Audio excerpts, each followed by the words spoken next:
제가 전에 음성 나환자 마을을 몇 번 방문한 적이 있습니다. 그때 관련된 책들을 여러 권 읽었었는데 그 중에 하나가 이청준 씨가 지은 당신들의 천국이라는 소설입니다. 소록도를 소재로 한 소설책인데요. 소록도는 한센병 환자들, 예전에는 문둥병자 또는 나환자 그랬지만은 그분들이 그런 표현을 삼가해 달라고 말씀해서 요즘은 주로 한센병자 이렇게 표현하는 것을 알고 있습니다. 지금은 연육교가 생겨서 소록도를 바로 들어갈 수 있지만 예전에는 배를 타고 들어가야 됐습니다. 이곳을 소재로 한 이 소설의 주요 줄거리는 이런 내용입니다. 5.16 군사 쿠데타가 일어난 지 얼마 후에 현역 군인인 조 백헌 대령이라는 사람이 신임 원장으로 부임을 했습니다. 조 대령은 야심찬 계획을 가지고 있었습니다. 소록도를 한센 병자들의 천국으로 만들겠다는 결심이었습니다. 계획을 세우고 그 계획을 실행하기 위해 연일 한센 병자들을 강제 동원했습니다. 소록도를 한센 병자들의 천국으로 건설하겠다는 것은 조 대령의 진심이었습니다. 그래서 한센 병자들에게 언제나 이 모든 것은 당신들의 천국을 일구기 위함이라고 당당하게 주장했습니다. 자기 뜻대로 되면은 소록도가 낙원처럼 될 것이 분명한데 이상하게도 조 대령이 장담한 그 천국으로부터 육지로 헤엄쳐 도망가는 탈출자가 사라지지가 않았습니다. 조 대령이 미래의 천국 청사진을 강조했지만 막상 한센병자들은 기뻐하지 않았습니다. 오히려 그 모든 것을 부질없는 짓으로 여기고 있었습니다. 알고 보니까 과거의 경험으로부터서 온 반응이었습니다. 소록도에는 일제 말기에도 비슷한 일이 있었다고 합니다. 주정수라는 원장이 소록도를 나환자의 복지 천국으로 만들 것을 약속했습니다. 그리고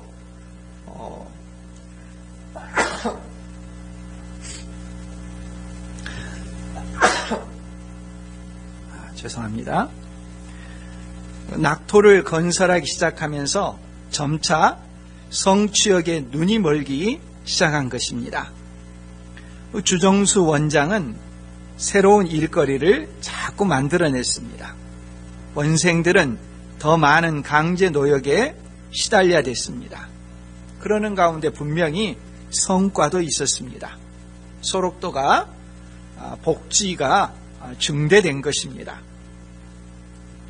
그러나 시간이 지날수록 나환자의 복지 천국이라는 이름은 희미해져 갔습니다. 그런 가운데 원장에게 아첨하는 무리들이 주정수 원장의 동상을 세웠습니다. 지배자를 우상화했습니다. 그런 일제 말기의 기억이 섬 사람들에게 지워지지 않고 있었는데 조 백헌 대령이 또 나섰던 것입니다. 조 대령이 건설하고자 했던 천국은 한센병자들에겐 결코 천국일 수가 없었습니다. 한센병자들이 원하는 것은 소록도 안에서의 보다 큰 집, 보다 나은 식탁이 아니었습니다. 한센병자라는 올무에서 벗어나 육지에 가서 정상인으로, 정상인과 더불어 정상적인 삶을 사는 것이었습니다. 한센병자들의 꿈을 무시한 천국, 그 천국을 계획한 조 원장 개인의 천국에 지나지 않았다고 생각한 것입니다. 조 원장은 소록도를 잘 가꾸면 한센병자들이 그곳에 살면서 조 원장의 업적을 기리고 감사할 것을 기대했습니다. 그러나 소록도의 한센병자 입장에서는 조 원장이 세우는 천국이란 자신들을 소록도에 계속 묶어두는 감옥에 불과했습니다. 그래서 책 제목이 당신들의 천국인 셈입니다. 조 대령 개인의 야망을 실현하는 천국일 따름입니다. 나환자들을 위해서, 한센병자들을 위해서 멋진 그런 곳을 계획하고 만들어 줄 것처럼 말했지만 개인의 야심을 실현하는 것이고 자기들의 꿈과는 상관없다는 것입니다. 아시는 것처럼 이 소설은 소록도와 한센병자 이야기를 통해 군사 쿠데타를 일으킨 정권에 대한 비판을 담은 내용입니다. 경제 성장을 기치로 국민의 자유와 인권을 짓밟는 것은 성장이라는 이름으로 당신들의 천국을 건설한 것에 불과하다는 비판을 담고 있는 내용이죠. 이와 같은 일들이 우리가 사는 세상에서는 자주 일어납니다. 남을 위하는 것처럼 말하지만 사실은 자기 배를 배불리고 자기 명성을 높이는 것, 그런 일들이 사회에서도 복지단체에서도 심지어 교회에서도 대형교회에서도 자주 일어나는 일들입니다. 우리도 모르는 사이에 어떤 좋은 구호를 가지고 열심히 달려들지만 마지막에 가서는 속았다는 느낌을 가질 때가 적지 않습니다. 당신들의 천국인 셈입니다. 지난주 이와 비슷한 일이 있었습니다. 주일에 예배를 마치고 성경 공부를 했습니다. 청년이 성경 공부를 마치고 저한테 질문을 합니다. 모세와 엘리야가 변화산에 나타났다고 했는데 어떤 의미라고 하셨죠? 답을 하려고 보니까 설교 내용을 잘 들었는지 오히려 제가 물어봐야 되는데 오히려 제가 제대로 그 내용을 전했는지 알아먹게 했는지 그 내용을 되묻고 있는 셈입니다. 제가 그 이야기를 했죠. 내가 물어야 될 텐데 오히려 나한테 물어보고 있네. 근데 그 친구 말이 예배를 마치고 나서 자기 또래한테 물어보니까 그 친구도 대답을 못했다고 합니다. 그래서 다시 한번 그 내용을 설명해 줬습니다. 아마 여러분은 기억하리라고 혼자 생각합니다. 모세와 엘리야의 공통점은 시내산에서 하나님의 영광을 경험한 사람들이었습니다. 근데 그들이 경험한 하나님의 영광은 뒷모습이었죠. 그들이 보았던 영광의 진정한 실체가 변화산에서 나타났다고 했습니다. 누가복음 9장에 보면은 모세와 엘리야가 예수님과 대화를 나누는데 그 대화의 주제가 뭐냐면 예수님의 별세라고 했습니다. 이 별세라는 말은 엑소도스라는 말로 출애굽의 의미를 담고 있다고 했습니다. 모세와 엘리야가 예수님과 대화한 주제는 새로운 출애굽이다. 출애굽은 뭐냐? 이스라엘 백성들이 출애굽할 당시에 어린 양을 잡아서 그 피를 문설주와 임방에 발랐는데 그렇게 바른 집은 장자가 죽지 않고 천사가 그 집을 넘어간 것이 유월절 내용인데 고린도전서 5장 7절에 보면은 그리스도가 유월절 양이라고 했다. 새 출애굽을 이루기 위해서 예수님께서 어린 양으로서 죽어야 한다는 것을 이야기하고 계신 것이다. 그러므로 구약시대 모세와 엘리야가 시내산에서 보았던 영광, 그들은 그림자만 봤는데 그 실제는 변화산에서 예수님과 대화를 나누면서 새 출애굽의 주제를 이야기하고 그것은 예수님께서 구약의 그 모형이었던 어린 양의 실체로서 죽으시는 것, 바로 그 내용을 이야기하는 것이다. 이것이 영광이다 라고 하는 그런 내용을 다시 한번 반복해서 설명해 주었습니다. 대학생은 공부하는데 머리가 특화된 시기지 않습니까? 대학생이 말씀을 듣고 이해하고 자신의 말로 설명을 하지 못했다면 한 주 동안 일터에서 치열하게 살아온 어른들은 더 힘들었다는 생각이 저절로 들기 마련이죠. 아, 대학생도 이렇게 알아듣기 힘들었다면 한 주 동안 삶의 자리에서 살아오신 어른들은 훨씬 더 힘들었겠구나 하는 생각이 들면서 어떻게 말씀을 더 쉽게 전해야 되는가 이렇게 고민을 하게 됐습니다. 만일에 제가 말씀을 잘 준비하고 전했다고 하더라도 듣는 분들이 최선을 다해 그 말씀을 듣기 위해서 애를 썼는데도 그 내용의 의미를 이렇게 이해하지 못하고 전달받지 못했다면은 그래서 제가 전하는 내용이 당신들의 천국이 되고 말 것이라는 생각이 들었습니다. 예수님께서 바라시는 것이 아니죠. 오늘 말씀에서 예수님께서는 당신들의 천국이 되어서는 안 된다고 하십니다. 변화산 위에서 머무는 것이 아니라 산 아래로 내려가 고통당하는 이들과 함께하라고 하십니다. 산 아래서 고통당하는 자를 데리고 예수님의 제자들에게 왔지만 해결해 주지 못하는 그 광경, 그 속으로 들어가는 것입니다.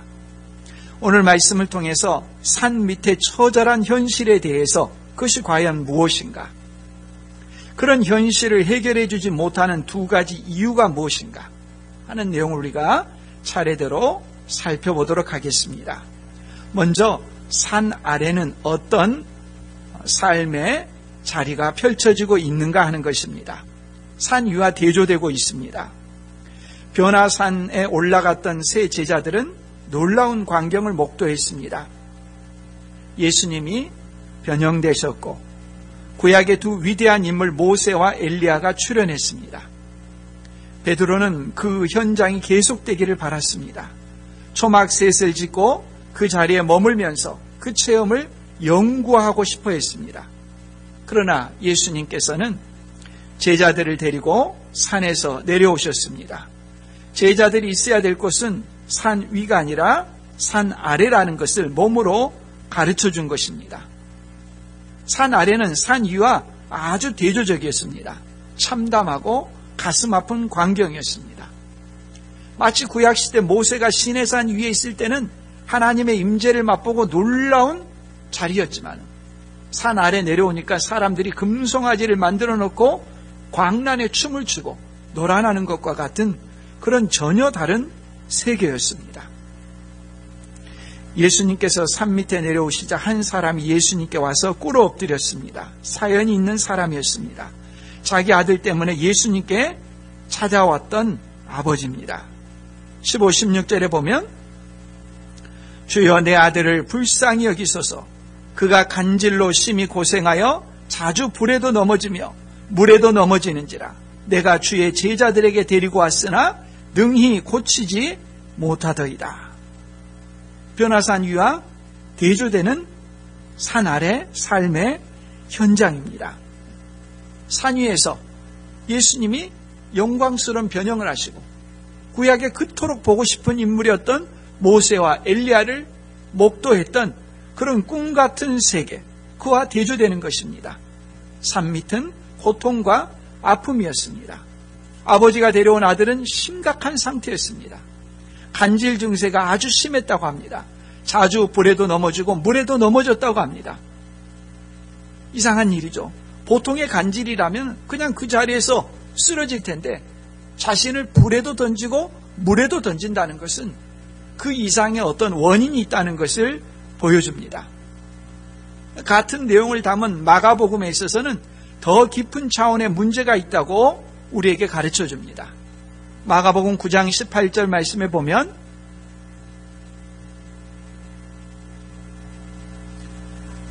귀신이 어디서든지 그를 잡으면 거꾸러져 거품을 흘리며 이를 갈며 그리고 파리해지는지라. 귀신이 그렇게 했다고 말하고 있습니다. 귀신이 아이를 지배하고 있는 것입니다. 어린 자녀가 인생이 피어보지도 못한 채 언제 끔찍하게 죽을지 모르는 상태였습니다. 극단적인 선택을 하지 않도록 온 가정의 피를 말리는 심정으로 아이를 24시간 예의주시하고 돌아봐야 했을 것입니다. 가족의 일상사는 개인의 삶이 없고 온통 아이만을 주시합니다. 아이는 쉴 새 없이 자해를 하며 목숨을 내던지는데 문제는 가족이 해줄 수 있는 일이 아무것도 없다는 것입니다.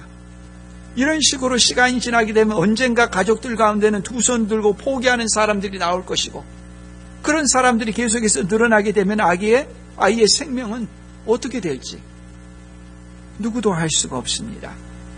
문제 앞에서 무력한 인간의 모습, 이것이 변화산 아래에서 사람들이 처한 실제입니다. 이 가정만 그럴까요? 지금도 많은 사람들이 이런저런 문제로 고통당하고 있습니다. 누구도 해결하지 못합니다. 아버지가 지푸라기라도 잡는 심정으로 제자들에게 데려온 것이죠. 그런데 그 제자들이 고치지를 못한 것입니다. 산 위의 영광과 대조되는 산 아래 실패의 현장입니다. 그것이 삶의 실제입니다. 이것이 리얼리티입니다. 사람들은 누구나 산 위의 영광과 같은 자리에 머무려고 합니다. 산 위의 자리에 오래 계속 머무는 것을 성공이라고 부릅니다. 화려한 곳에서 아무 걱정 없이, 걱정 많은 사람들로부터는 떨어져서 자기들만의 클럽을 형성하고 먹을 것을 먹고 휴식을 즐기고 놀면서 여유롭게 인생을 살아가는 것을 꿈처럼 생각하고 그런 것을 추구합니다. 그러나 예수님께서는 산 아래로 내려오라고 하십니다. 그리고 그분이 먼저 내려오시죠. 그것이 성육신의 의미입니다. 하늘 영광을 버리시고 이 땅 가운데 오신 것입니다. 스스로의 힘으로 해결할 수 없고 풀 수 없는 문제들로 고통당하는 사람들이 세상에는 널려 있습니다. 교회는 그들 가운데 있으라고 주님께서 세워주신 공동체입니다. 자신들만의 안락한 그런 계층의 사귐과 교제와 나눔을 하는 것이 교회 모습이 아니라, 교회는 주님이 베푸신 그 은혜와 사랑에 감사하고 감격하면서 고통당하는 이들을 찾아가고 그들을 섬기고 돌보는 것, 이것이 사명인 공동체인 것이죠. 교회는 또 성도들은 강도 만난 이웃을 외면하고 자신들만의 성에서 살아가는 그런 삶이 아니라 그들 속으로 자원해서 들어가야 되는 공동체입니다. 아버지가 고통당한 아들을 데리고 제자들에게 왔습니다. 제자들이 고치려고 시도했습니다. 안 됐습니다. 두 손 들었죠. 그런데 아버지가 어떻게 반응하기 쉽겠습니까? 이거 학습된 무기력에 빠지기 쉽습니다. 지금까지 여러 곳으로 데리고 다니면서 이 아이를 고치려고 무도원이 시도를 했겠죠. 이번에도 안 되는 거예요. 그 학습된 무기력 때문에 이번에도 안 되는구나 자포자기하고 돌아가기 쉬웠을 텐데, 제자들도 포기했는데 이 아버지는 돌아가지 않고 예수님께서 오실 때까지 기다리고 있었습니다. 예수님이 오시자마자 아기를 예수님께 데리고 간 것이죠. 예수님께서는 그 아버지의 부르짖음을 듣고 그 아이를 데려오라고 하셨습니다. 바로 고치시는 것이 아니라 이렇게 말씀합니다. 17절에 예수께서 대답하여 이르시되 믿음이 없고 패역한 세대여, 내가 얼마나 너희와 함께 있으며 얼마나 너희에게 참으리요, 그를 이리로 데려오라 하시니라. 믿음이 없고 패역한 세대, 이 세대의 정체입니다. 믿음이 없다는 말은 불신앙을 말하는 것이죠. 마음 자체에 믿고자 하는 어떤 그런 생각조차를 가지지 않고 처음부터서 믿으려는 생각이 없는 그런 상태입니다. 정말 고약한 상태죠. 이럴 때는 뭘 할 수가 없어요. 유명한 말 있지 않습니까? 말을 물가로 데려가게 할 수는 있지만 물을 먹일 수는 없다고요. 말이나 소에만 해당하는 것이 아니라 사람에게도 마찬가지입니다. 제가 예전에 학교 다니면서 과외를 몇 번 했는가 한번 세봤더니 금방 떠오르는 사람 8명 이렇게 생각이 나더라고요. 과외를 할 때 제일 힘든 게 뭔가? 뭐 같습니까? 배울 생각이 없는 사람이에요. 배울 생각이 없는 사람은 아무리 잘 가르치려고 해도 방법이 없습니다. 처음부터 뻗대면서 들을 생각이 없고 공부할 생각이 없기 때문에 방법이 없는 것이죠. 지식은 그냥 물을 넣듯이 채워넣는 그런 것이 아니라 자기가 마음과 생각과 이 활동을 해야지. 그 지식이 자기 안에 자기 것으로 소화가 될 텐데, 배울 생각이 없으면은 아무리 말을 해도 그 사람 안에 들어가지가 않는 것입니다. 믿음이 없다는 말이 그와 같은 것입니다. 이 세대에 속한 사람의 특징은 믿고자 하는 마음이 없는 것입니다. 아이를 예수님께로 데려가면 예수님께서 이 문제를 해결할 수 있다라고 하는 이 믿음을 가지고 있어야 되는데, 이 믿음을 사람들이 가지고 있지 않은 냉소적인 태도를, 아무도 할 수 없는 문제라고, 그렇게 한다고 뭐가 달라지느냐고 처음부터서 그냥 꺾어버리는 그런 식의 생각과 말들이 난무하고 있었던 것이죠. 왜 그렇게 믿음이 없다고 말할 수 있느냐? 오늘 말씀과 병행 본문인 마가복음은 이 배경을 좀 더 자세히 설명하는데요. 마가복음 9장 14절 말씀에 보면, 이에 그들이 제자들에게 와서 보니, 산 위에서 내려왔다는 것이죠. 예수님과 일행이 제자들에게 와서 보니 큰 무리가 그들을 둘러싸고 서기관들이 그들과 더불어 변론하고 있더라 했습니다. 서기관들은 율법학자들이죠. 예수님의 제자들이 귀신 들린 아이를 고치지 못한 그 상황에서 율법학자인 서기관들이 예수님의 제자들, 고치지 못한 제자들과 서로 변론하고 있었다는 말입니다.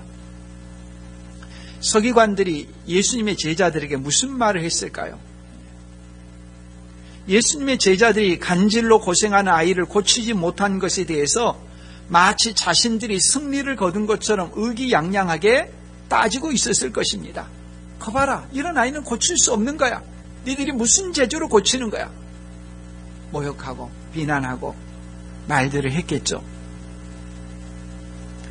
서기관들은 간질로 고통당하면서 불에도 뛰어들고 물에도 뛰어드는 자식을 데리고 온 아버지의 아픔을 이해하려는 모습이 아니라 오히려 논쟁의 수단으로 삼고 있습니다.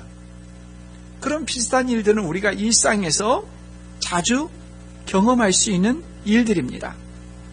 자연재해나 사건, 사고가 일어났을 때 그 문제의 원인은 무엇이고 당장 고통당하는 사람을 어떻게 도울까 하는 것보다도 정쟁의 도구로 삼는 일들이 비일비재합니다.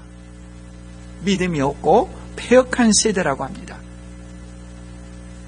예수님은 그 아이를 예수님께 데려오라고 하시고 18절에 보면 이에 예수께서 꾸짖으시니 귀신이 나가고 아이가 그때로부터 나으니라 했습니다. 마가복음은 더 자세하게 설명합니다. 마가복음 9장 25절 이하에 보면 예수께서 무리가 달려와 모이는 것을 보시고 그 더러운 귀신을 꾸짖어 이르시되 말 못하고 못 듣는 귀신아, 내가 내게 명하노니 그 아이에게서 나오고 다시 들어가지 말라 하시매 귀신이 소리 지르며 아이로 심히 경련을 일으키게 하고 나가니 그 아이가 죽은 것 같이 되어 많은 사람이 말하기를 죽었다 하나 예수께서 그 손을 잡아 일으키시니 이에 일어서니라. 소년이 간질 증세를 일으키고 불이나 물에 자신을 던지고 몸이 파리해져 갔던 것은 귀신 때문이었습니다. 예수님께서 명령하셔서 귀신을 내어 쫓으시고 소년을 회복시켜 주시고 가족에게 주셨습니다. 가족이 도무지 해결하지 못했던 그 문제, 주변 사람들이 도무지 해결했던 그 문제, 예수님께서 해결해 주셨습니다. 가족의 고통과 아픔도 치유해 주셨습니다. 예수님은 추상적인 존재나 명제가 아닙니다. 우리의 삶을 완전히 바꿔주실 수 있는 분입니다. 예수님은 권세가 있습니다. 예수님께 나아가게 되면 예수님께서 그 은혜와 긍휼히 여기는 마음으로 고쳐주시는 것을 우리가 분명히 볼 수 있습니다. 제자들은 여러 명이 여러 번 시도했지만 문제를 해결하지 못했습니다. 그러나 예수님은 단번에 꾸짖어서 이 문제를 해결하셨습니다. 제자들이 예수님께 묻지 않을 수가 없죠. 조용히 예수님께 가서 물었습니다. 우리는 어찌하여 쫓아내지 못하였나이까? 오늘 말씀의 제목이죠. 우리는 어찌하여 쫓아내지 못하였나이까? 오늘 우리들에게 오랜 시간이 지나도 해결되지 못하는 문제, 그것을 해결하는 것이 하나님의 뜻으로 생각되는데 왜 지금까지 우리는 그 문제를 해결하지 못하고 있을까? 우리도 동일하게 예수님께 제자들처럼 질문해야 되겠죠. 우리는 어찌하여 쫓아내지 못하였나이까? 제자들 입장에서는 정말 이상한 일이었습니다. 왜냐하면 이 일이 전에 없던 경험이라고 하면은 그런가 보다 할 수 있습니다. 제자들은 전에 귀신을 쫓아냈던 경험을 가지고 있습니다. 그런데 이번에는 못하고 있거든요. 한 사람만 못하는 것이 아니라 예수님과 함께 올라갔던 3명의 제자들을 제한 9명의 제자들이 다 아무도 못했던 것입니다. 이상하다, 전에는 했는데 왜 못하지? 마태복음 10장 1절 말씀에 보면 예수께서 그의 12제자를 부르사 더러운 귀신을 쫓아내며 모든 병과 모든 약한 것을 고치는 권능을 주시니라 했습니다. 그 권능을 가지고 제자들이 나가서 복음을 전하고 귀신을 쫓아내고 병자를 치유하고 했습니다.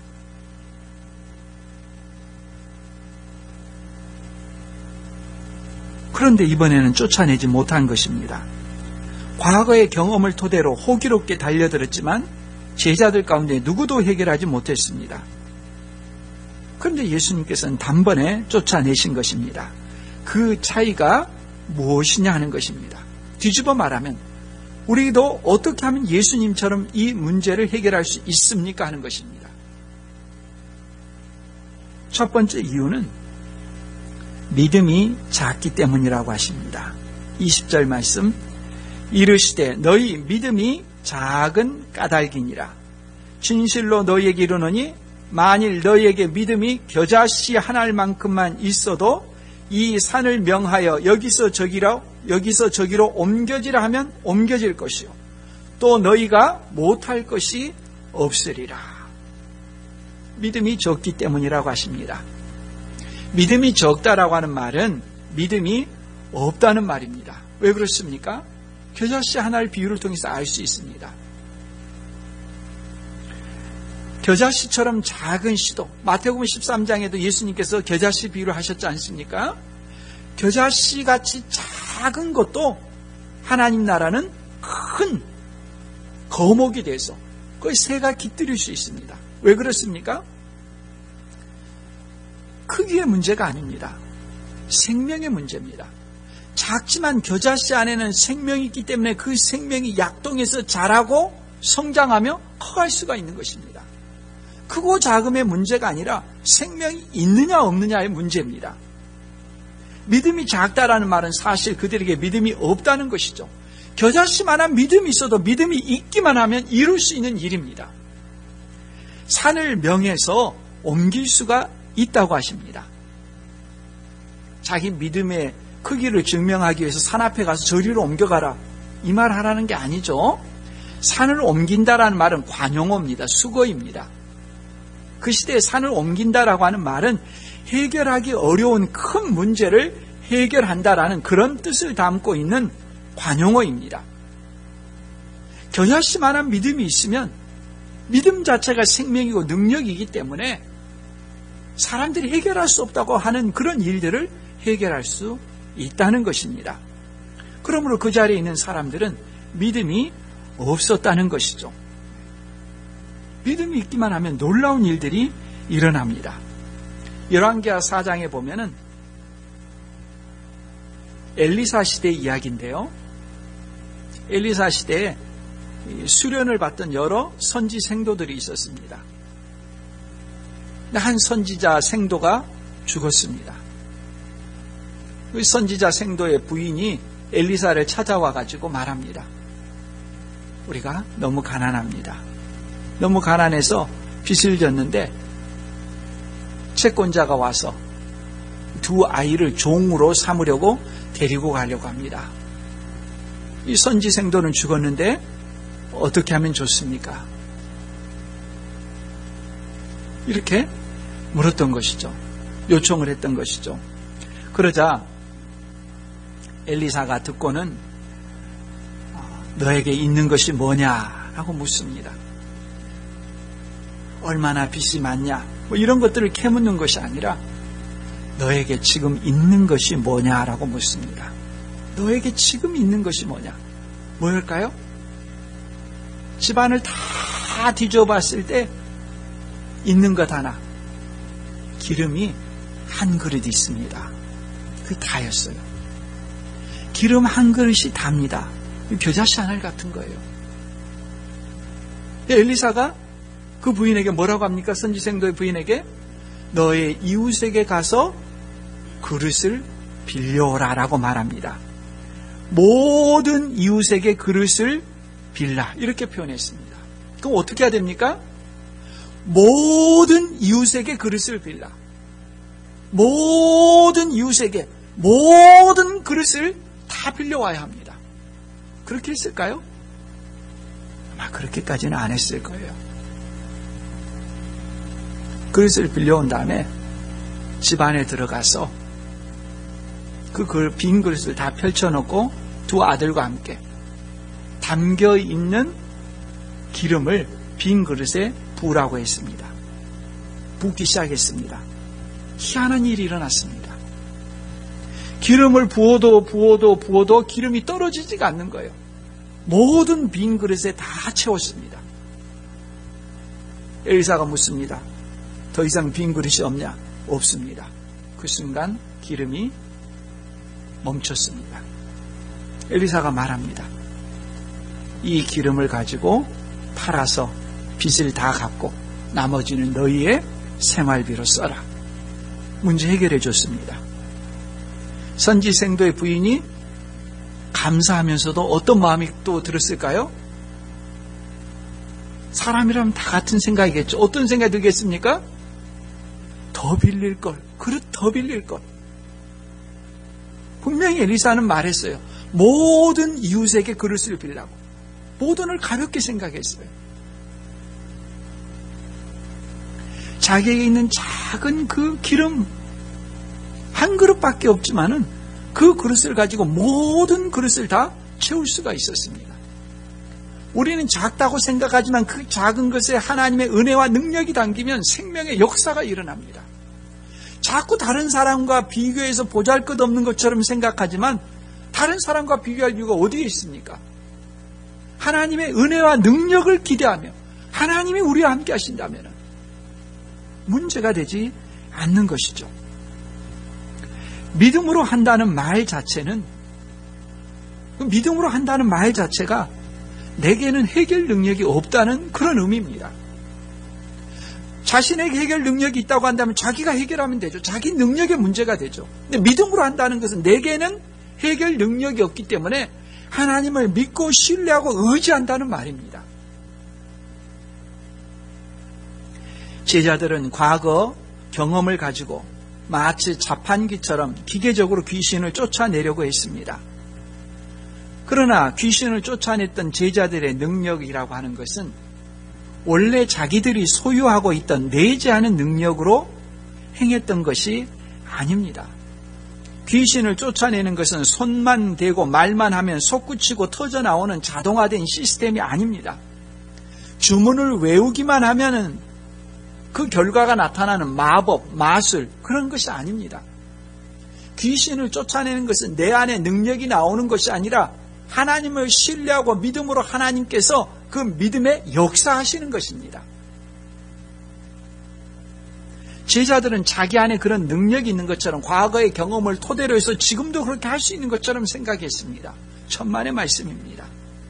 하나님을 믿지 않으면 주어지지 않는 것입니다. 자신은 도구일 뿐인 것입니다. 믿음으로 한다는 말은 하나님을 의뢰하고 신뢰하는 것입니다. 예수님은 쫓아냈는데 왜 제자들은 하지 못했느냐? 믿음이 없었다고 합니다. 예수님께서 하신다는 것을 믿고 신뢰하며 예수님을 의지하지 않았다는 것입니다. 자기 능력으로 무엇인가 할 수 있는 것처럼 사람들 앞에 과시하는 그런 모습으로 달려들었겠죠. 그러면 우리의 믿음이 어떻게 커질 수 있습니까? 우리는 어찌하여 쫓아내지 못하였나이까?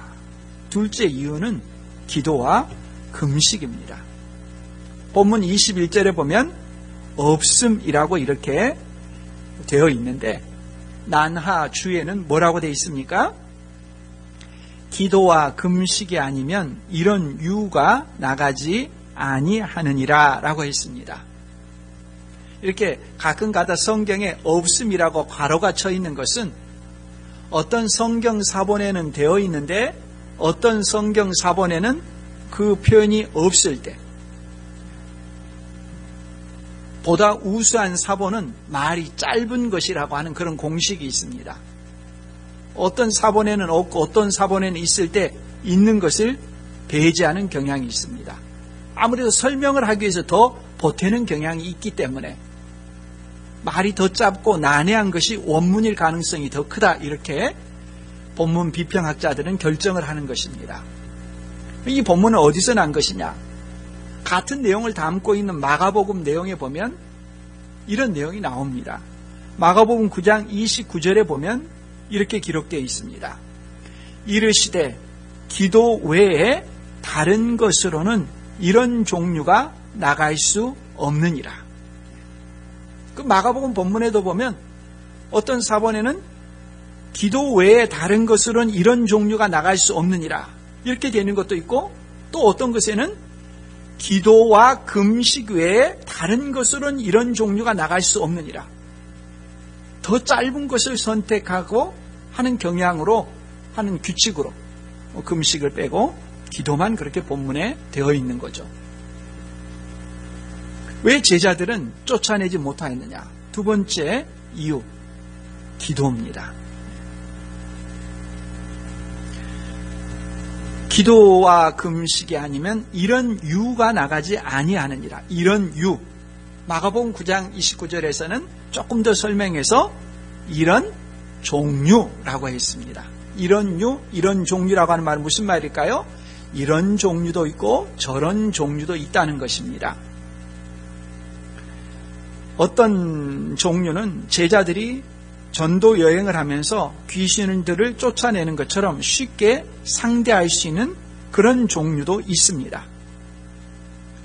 그러나 본문처럼 이런 종류에서는 변화산 아래에서 제자들이 여러 명이 달려들어도 해결하지 못하는 그런 종류도 있습니다. 그러니까 난제 중에 난제, 해결하기 어려운, 귀신도 강력한 귀신, 그런 경우들이 있습니다.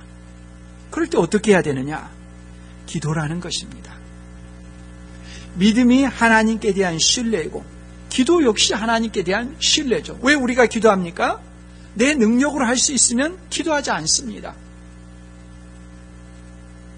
하나님을 의뢰한다는 그 자세가 바로 기도죠. 자기 능력을 신뢰하는 사람들은 기도하지 않습니다. 금식은 더 기도에 집중하는 것을 말하는 것이죠. 믿음과 기도는 비례 관계에 있습니다. 믿음이 강한 사람은 더 기도하는 사람입니다. 더 기도하는 사람은 믿음이 더 강한 사람입니다. 뒤집어 말하면 내가 기도하지 않는다. 믿음이 약하거나 시들하거나 거의 없는 상태라고 하는 반증입니다. 기도는 자신의 욕망과 주장을 비우고 하나님의 뜻에 자신을 일치시키는 것입니다. 하나님께서 일하시도록 자신을 도구로 제공하는 것입니다. 어떤 책을 읽다가 보니까 기도에 대해서 좋은 비유를 했더라고요. 예전에는 넓지 않은 시내를 건널 때 배를 탈 때 그냥 뱃사공이 노를 젓는 경우도 있지만은 그렇게 간격이 넓지 않으면은 긴 줄을 이렇게 양 안에다가 강 양쪽에 이렇게 설치를 하고서 뱃사공이 그 줄을 잡아당기면서 그 나무 건너편으로 가까이 가는 그런 형태도 있었죠. 기도를 그렇게 비유하더라고요. 기도하는 자신은 배에 탄 사람이고 나무는 하나님이라고요. 기도를 하면 할수록 그 배에 탄 사공이 나무에 가까워져 가는 것. 기도를 하면 할수록 하나님의 뜻을 깨닫고 하나님의 뜻에 일치하는 방향으로 나아가게 된다고 말합니다. 우리가 기도를 한다는 것은 그런 것이죠. 내 욕망을 가지고 기도하지만 기도를 할수록 내 욕망을 내려놓고 하나님의 뜻이 무엇인가 하는 것을 찾게 됩니다. 하나님을 더 의지하는 마음이 그 사람 안에 나타나기 시작하고 커가기 시작하는 것이죠. 하나님께 자신을 도구로 제공합니다. 세상에서는 자신으로 힘으로 해결할 수 있는 그런 문제들도 많이 있습니다. 돈으로 해결하고 사람으로 해결하고 실력으로 해결할 수 있습니다. 그러나 아무리 노력하고 애를 써도 사람의 힘으로 해결할 수 없는 이런 유라고 불리는 문제들이 있습니다. 이런 유라고 불리는 문제들이 있을 때 어떻게 반응합니까? 그 사람이 신앙인인가 아닌가 하는 것이 드러나는 자리입니다. 세상 사람들은 쉽게 포기하고 안 된다고 말합니다. 믿음이 약한 사람들도 마찬가지입니다. 몇 번 시도해보고 안 된다고 합니다. 주님은 우리에게 말씀합니다. 이런 유는 어떻게 하느냐? 기도한다고 말씀합니다. 하나님께서 납득할 만한 설명을 주시기까지 그 문제가 이루어지거나 내가 설복당하거나 그 문제에 대해서 명쾌하게 정리돼서 그 문제에 대해서 더 이상 거론하지 않는 그 지점까지 기도로서 응답을 찾는 것입니다. 바울이 그렇지 않습니까? 너무 심한 고통과 아픔 때문에 하나님 앞에 나아가서 기도했습니다. 자기 고통을 제거해달라고. 주님이 뭐라고 했습니까? 내 은혜가 내게 족하다고 했습니다. 그 다음부터 더 이상 기도하지 않습니다. 병을 고쳐주시거나 하나님께서 그 문제에서 납득할 만한 답을 주시거나 그 답이 양당 간에 내려지기까지 믿음으로 나아가서 기도하는 것입니다. 그런 경험도 없이 결과도 없이 너무도 쉽게 두 손을 들고 안 된다고. 제자들의 문제고 오늘 우리가 빠지기 쉬운 유혹인 것이죠. 오늘 말씀에서 우리가 살아야 하는 삶의 자리가 어딘가? 주님은 산 아래라고 하시고 그곳으로 내려가라고 하십니다. 산 위에 초막을 짓고 문제 많은 사람들과 동떨어져서 사는 그런 삶을 우리는 처음부터 포기해야 합니다. 이 땅을 사는 동안 초막 셋을 짓고자 하는 그 꿈을 내려놓아야 합니다. 요즘 그런 곳들이 얼마나 많이 있습니까? 자기들만의 독특한 그런 곳에서 사람들의 간섭을 받지 않고 소수의 특권층의 사람들만 어울려져서 교제하고 특권을 나누고 살아가려고 하는 그런 모습들. 그 성공이라고 미화하고 포장하고 싶지만은 주님이 기뻐하시는 삶이 아닌 것이죠. 빌립보서에 보면 바울도 그렇지 않습니까? 감옥에 갇혀가지고 빌립보 교회 성도들에게 편지를 하면서 내가 이 세상 가운데 더 살아야 하는지 아니면 주님께 그냥 가는 것이 나은지 알 수가 없다. 개인적인 심정으로는 삼층천을 체험한 사람이기 때문에 이 세상을 떠나 주님께 가는 것이 더 낫지만은 내가 남아있는 것이 너희들에게 더 유익하기 때문에 이 세상 가운데 감옥에서 더 있겠노라고 말하지 않습니까? 산 아래는 수많은 문제들이 항상 있는 곳입니다. 사람의 힘으로 해결할 수 없는 난제들이 넘쳐나는 곳입니다. 우리는 피조물이기 때문에 그런 문제들 속에 살아갑니다. 우린 자연적인 성향이 그런 문제들에게서 벗어나고 싶습니다. 그런 문제가 많은 사람들을 가까이 하면서 힘을 소진하고 싶지 않은 그런 유혹들이 우리에게 있습니다. 그런 유혹을 떨치는 것, 그리고 그들 속에 들어가는 것, 주님이 우리에게 주신 생명의 의미입니다.